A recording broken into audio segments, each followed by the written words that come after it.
Buena gente, ¿cómo andan? En el video de hoy vamos a ver cómo dar un salto 10x en tu negocio, que ese es el título de un libro que escribió supuestamente Dan Sullivan y Benjamin Hardy, pero lo gracioso de todo es que en realidad Dan Sullivan es un emprendedor que le pagó a Benjamin Hardy para que escriba el libro y él aparecer como autor. Entonces creo que le pagó $1.000.000 o $1.500.000.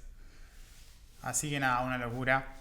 Y bueno, el libro no tiene desperdicio, está muy completo y viene bien para entender algunas cuestiones básicas sobre cómo escalar a una empresa, ¿no? Obviamente yo no tengo una empresa gigante, de hecho tengo bastante pocos empleados y yo diría que tampoco estoy en condiciones de hablar como desde la experiencia, pero esto es más bien como una persona que habla más que nada desde la teoría o de lo que aprendí que se podría aplicar a una empresa grande. Así que bueno, vale, quiero recalcar eso porque antes de que me digan no, porque vos no sos ningún unicornio o nada de eso, bueno, eh, obviamente no tengo un unicornio, así que nada, pero bueno, eso no significa que no pueda aportar lo que yo piense que son optimizaciones que creo que van a funcionar y están todo basado en lo que dice ese libro. O sea, mis avales son la información que busco, o sea, es la información que voy juntando, así que, bueno, primero que nada eso. Segundo que nada, ¿de qué habla el libro? Bueno, habla de cómo hacer un salto de calidad. O sea, básicamente habla de cómo tenés que elevar la calidad en todo lo que haces y pensar de manera más grande. O sea, creo que se puede resumir bastante en eso. Y bueno, el primer ejemplo que te da es el de Miguel Ángel o Michel Ángel, como quieran decirle, que era el famoso pintor. Y bueno, no sé si sabían, pero Miguel Ángel empezó su vida saqueando tumbas. O sea, cuando él tenía 17 años, habló con su padre para convencerlo de que lo deje ser pintor y le dijo que le habían pagado para que genere una obra con un mármol gigante, pero lo que no le dijo es que él ese mármol lo había comprado con todos sus ahorros.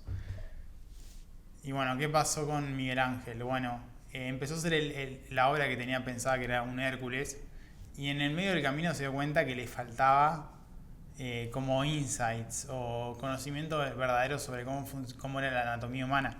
Entonces no tuvo mejor idea que ir a saquear tumbas. Saquear tumbas en el siglo XVI o XV, donde él vivió, era algo que era muy cuestionable. Era algo que te podía meter o preso o te podía matar incluso por eso, así que se arriesgó bastante. Y bueno, empezó a saquear tumbas de los pobres porque los ricos las custodiaban. Entonces empezó con eso y eso le dio la información o el conocimiento que necesitaba para poder hacer una escultura del cuerpo humano de tipo realista. Bueno, la terminó y esa escultura fue un éxito. Estuvo más de 2 años haciendo esa escultura. Después, la otra escultura por la que se le conoce es por una que se llama un David, que era un David contra Goliat, que él, en vez de hacer el David como todos lo hacían, él lo hizo previo a la pelea, no cuando ya había salido ganando. Y ese era un David, creo que de 17 pies o algo así como 9 metros, lo que era una locura porque era una escultura que ya varios se lo habían tratado de hacer y muchos habían quedado en el intento y él se comprometió a hacerla y estuvo también 3 o 4 años haciéndola y finalmente la logró conseguir. Y entonces, bueno, me estoy saltando un poco la historia, ¿no? Pero entonces lo llamó el Papa para que vaya a, a remodelar la Capilla Sixtina. Y ahí hizo las obras que se conocen, que están en Roma, en el Vaticano, que como todo un techo pintado que está genial. Que eso le demoró como 10 años hacerlo también, así que si algo que puedo extraer de estas lecciones es que él, él se demoraba mucho en hacer una obra. O sea, y esto también es algo que habla MrBeast, de cómo la calidad importa y mucho. O sea, yo siento que por ahí, incluso lo quiero empezar a hacer esto que voy a explicar ahora, pero bueno, la calidad de MrBeast habla sobre. Porque le preguntaron, está en un podcast con Joe Rogan en 2022, y le preguntaron cómo hacía para mentorizar a la gente que él ayudaba. Y él les dijo que un video o sea, un video de buena calidad, tiene muchas veces más apalancamiento que un video de baja calidad. Entonces, vos decís, bueno, tengo un video con 1 millón de vistas y un video con 30 millones de vistas. Entonces vos decís, bueno, lo lógico es presumir que el que tiene 30 millones de vistas es 30 veces mejor que el que tiene 1 millón de vistas. Pero en realidad no es tan así. O sea, ¿por qué? Porque vos cuando tenés un video que es bueno, ese video hace que las personas se queden viéndolo más tiempo y hace que las personas hagan más clic en el video. Entonces, cuando vos combinás esos dos aspectos, lo que generás es un efecto wow y tenés una recompensación de como 10 veces más por ahí duplicar el esfuerzo. Entonces, si vos haces un video que te lleva, no sé, ahora estaba pensando en hacer un video que me lleve un mes hacerlo, que es una transformación física, y quiero hacer una transformación también de mi agencia, que probablemente me lleve a hacerlo 90 días. Entonces, eso va a hacer que la gente se quede viendo más tiempo y va a hacer que tenga como un salto de vistas que antes no estaba teniendo. Así que eso por un lado. Y bueno, entonces lo primero que tenemos que entender de los saltos 10x o de la evolución 10x es que es cualitativa.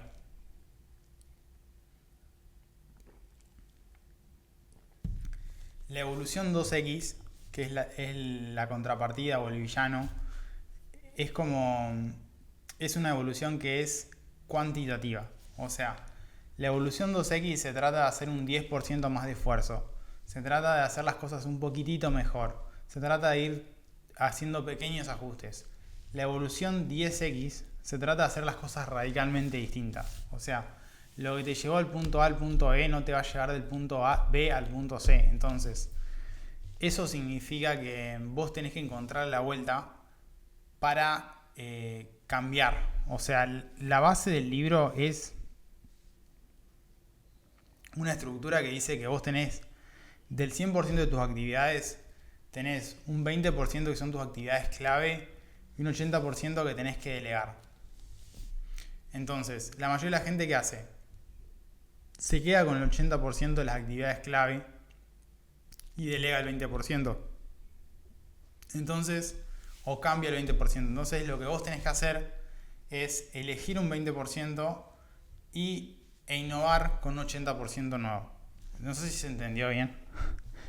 Pero bueno, básicamente lo que significa es que tenés que ir evolucionando. No podés quedarte con lo mismo que estaba haciendo antes. Y bueno, por esto tenemos una historia, que es la historia de Linda. Y Linda era una señora que el marido se había endeudado para comprar un restaurante de comida rápida y bueno, quebraron en 1970, 1980. Y nada, entonces pasaron de ser casi pobre y no tener plata a estar endeudados $600.000. Entonces fue bastante heavy. Y ahí Linda se dio cuenta que tenía que empezar a salir a conseguir dinero, fuentes de financiación, porque dijeron, bueno, es más probable que nos vaya bien si de los dos trabajamos los dos que si trabajo yo solo.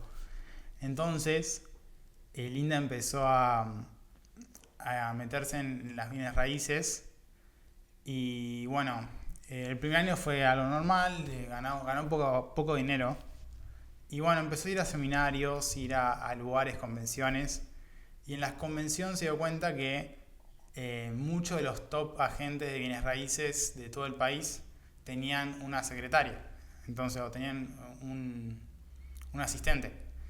Entonces Linda dijo, wow, lo voy a hacer, y puso un asistente y empezó, ese asistente le sacó el 80% de las tareas que estaba haciendo ella, que eran de contestar mails, contestar mensajes, toda la bola esa. Pasó a que esas tareas las haga el asistente y ella se concentró en hacer los listings y venderle a los clientes. Entonces, todo iba bien y después de un año habían facturado 2 veces más. Entonces, puso un asistente y duplicó los ingresos. Entonces, en el momento ella se cuestionó bastante esa decisión, pero fue la mejor decisión que pudo haber tomado. Después pasó un año más y el asistente estaba sobrecargado o la asistente estaba sobrecargada de tareas Entonces, ¿qué hizo? Bueno, dijo, bueno, vamos a encontrarte un asistente para el asistente. Entonces, el asistente eligió el 20% de las tareas que más le gustaba y el 80% restante Linda se lo dio a un nuevo asistente. Entonces, con ese tweak también multiplicaron la productividad por 2 otro año más seguido. Y bueno, siguió así.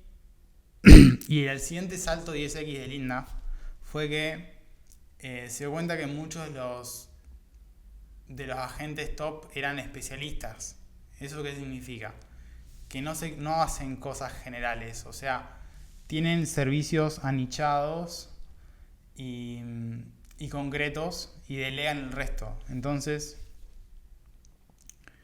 yo le explicaba esto a mi cliente que va a ser una dentista, que hablaba acerca de que ella hacía limpieza, ortodoncia, estética,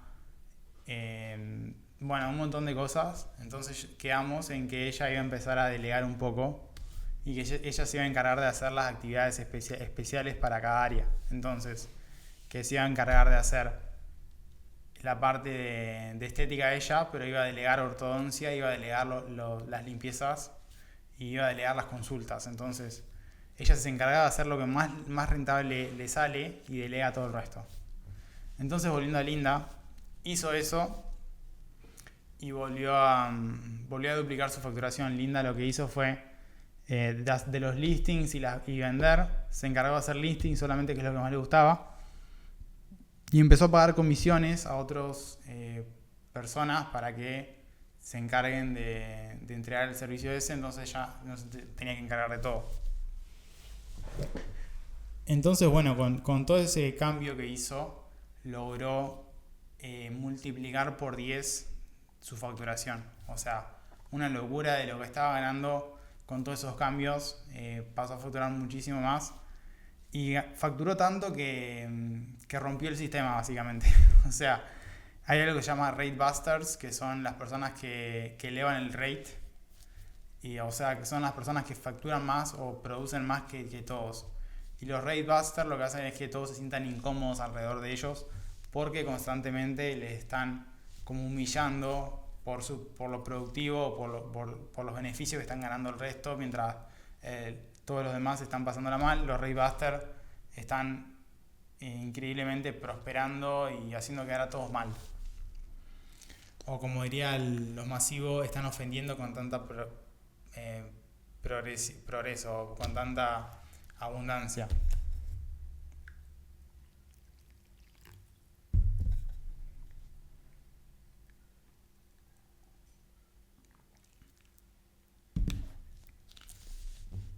Bueno, entonces Linda volvió a pensar cuál era el próximo 10x que tenía que hacer con su empresa. Y ahí lo que entendió es que tenía que empezar a franquiciarla. O sea, tenía que empezar a reclutar agentes para que otros agentes formen franquicias de su agencia. Entonces empezó a hacer eso y al principio no le pagó muy bien, pero después de 3 años empezó a ganar mucho más. Y así siguió creciendo. Y después lo otro que tuvo que hacer fue poner a un tipo, creo que a su cuñado, que era experto en ventas, para que el cuñado le maneje la empresa. Entonces ella se abstrajo de la empresa y se pudo enfocar 100% en darle servicio a los franquiciados, coachear a nuevos agentes, ganarse un nombre en la industria. Entonces, bueno, de esa forma Linda llegó a facturar 14 billones, creo, no sé si en su carrera o en un año, no me acuerdo bien la data, pero me acuerdo que eran 14 billones, o sea, billones de dólares, de los cuales ella se quedó una comisión, obviamente. Y bueno, esta es la transformación de la que quería hablarles.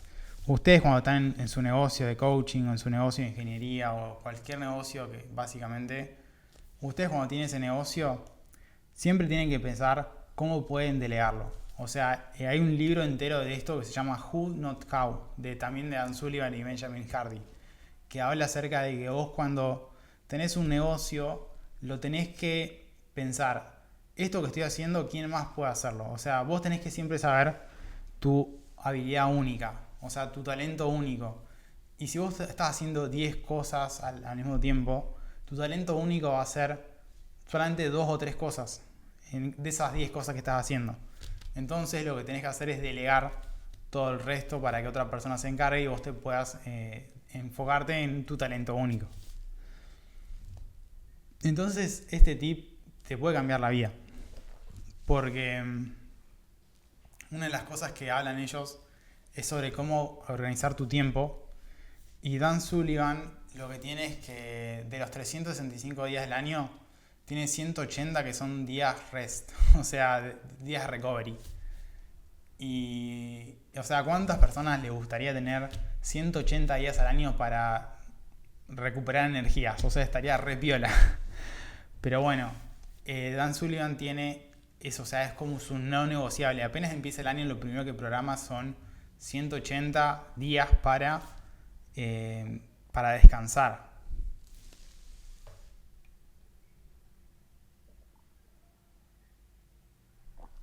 Bien, estaba viendo cuánto tiempo llevamos.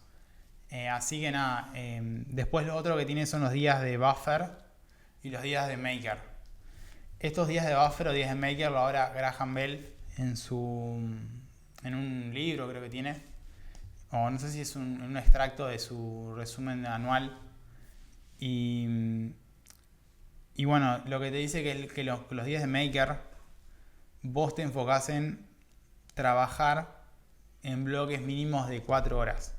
Los días maker son bastante comunes para los programadores y para los escritores de libros. Porque vos te agarrás 4 horas y decís, bueno, por 4 horas voy a trabajar deep work, o sea, trabajo profundo en esto que quiero hacer. Entonces te pones 4 horas, pam, pam, pam. Y en esas 4 horas, idealmente que nadie te tiene que molestar, idealmente tenés que estar lo más concentrado posible en eso. Y después tenés los días buffer, que son los días donde puedes poner reuniones o tareas por ahí más cortas, que son los días que idealmente lo que ellos recomiendan es que si vos tenés reuniones en tu negocio, las juntes todas para un mismo día. No pongas reuniones un día una reunión, otro día otra reunión, otro día así, no, eso no. Una reunión puede matar por completo tu productividad, entonces lo que tenés que hacer es juntar todas las reuniones juntas en un mismo día, o si tenés muchas reuniones, en 2 días. Eso va a ser una increíble mejora para tu negocio. Y bueno, volviendo a tocar el tema de la calidad, hay un autor que aparece en el libro que se llama James Clear, que James Clear es el escritor de Hábitos Atómicos, o sea, un libro que se hizo bestseller mundial y que se hizo el mayor libro de no ficción escrito en los últimos 2 años, o sea, en 2018 salió, creo, y rompió el récord por completo de ventas, que tuvo como 10 millones de ventas. O sea, para que ustedes se den una idea, un libro normal, o sea, de todos los millones de libros que se escriben al año, hay solamente, creo que 10 que tienen más de 1 millón de vistas. O sea, está en el top del top de libros. Así que bueno, lo que decía James Clear era que él era perfeccionista, ¿no? Y la diferencia entre un libro que es buenísimo y un libro que es normal es que el libro que es genial tiene siempre una ronda extra de revisión. Entonces, él hizo durante 3 años, estuvo escribiendo ese libro, poniendo un esfuerzo en mejorar la calidad. Ese esfuerzo que puso en mejorar la calidad lo hizo que el libro se posicionara como un outlier de los outliers. O sea, de los mejores libros, ese libro era mejor un 20% en calidad que el resto de los libros. Entonces, lo que explica es que vos, cuando te recomiendan un libro, prima mucho el factor calidad, porque si vos sos el 20% mejor, por defecto las personas van a ir y te van a comprar a vos. Entonces, lógicamente, vale un montón. Tener un 20% incluso más de calidad puede representar que vendas 10 o 50 veces más que una persona que tiene una calidad menor. Y esto también lo quería remarcar, por ejemplo, yo cuando ahora estoy trabajando me acabo de comprar la mentoría de ClickFunnels, que originalmente me quería comprar el software, pero también viene con toda la mentoría. Y yo no me lo compré por nada, sino por la estética. O sea, lo que yo veía, decía, bueno, wow, estas páginas o funnels, como le dicen ellos, son verdaderamente atractivas. O sea, vos las ves y te dan ganas de comprar. Entonces yo digo, bueno, nunca hubo una mejor época para gastarme $100 al mes en esto. O sea, si yo hubiera tenido que pagar $100 hace 3 años o 4 años, cuando el dólar estaba 5 o 10 veces más caro que lo que está ahora, me hubiera salido un ojo de la cara. Pero ahora, con el contexto argentino, me rentaba mucho contratarlo. Entonces, ahora estoy en proceso de hacer mi página web con ClickFunnels y estoy aprendiendo todas las partes de Russell Brunson, que te enseña el Hook Story Offer, toda la bola. Y nada, vamos a ver cómo la llevo, ¿no? Otra cosa importante, gente, y antes de terminar el video, ustedes cuando... A ver, espera.